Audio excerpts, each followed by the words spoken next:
Hey everyone, welcome back to Fall River, Massachusetts for continuing coverage of the Aaron Hernandez murder trial. It was DNA Friday.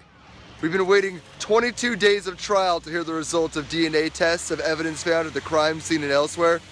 And today, we finally heard our results. Massachusetts State Crime Lab forensic expert testified that she tested the DNA on various items, including the shell casings found at the scene, the white towel, the .45 caliber shell casing found at the Enterprise rental car dumpster, and the .22 caliber pistol found in the woods near the crime scene.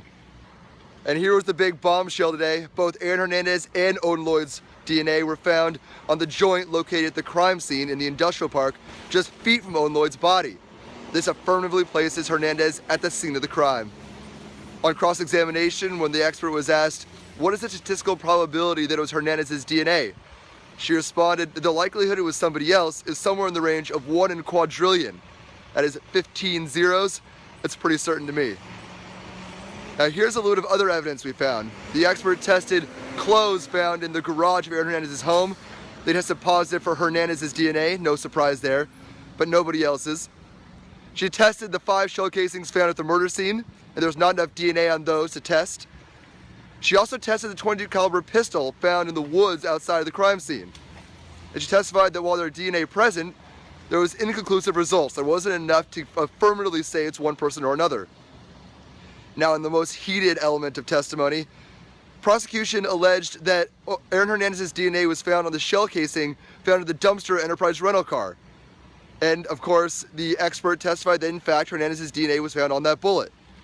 On cross-examination, James Sultan, the defense attorney, really got into the specific details and made it very clear to jurors that if the blue bubble gum, which was found initially attached to the shell casing, if they were attached, then clearly DNA could have been transferred. When asked this hypothetical, the witness said, yeah, of course, it's likely that DNA would be transferred from the gum to the bullet. This undermines the prosecution's entire argument that the .45 shell casing had Hernandez's DNA on it because he touched it afterwards. All in all, here's what we have. We have Hernandez at the scene of the crime, but remember, as defense attorney Michael Fee said in opening arguments, presence at the crime scene is not sufficient to convict. What we don't have is real clear evidence that Hernandez handled the .45 shell casing that was found at Enterprise or had touched the shell casing found at the crime scene.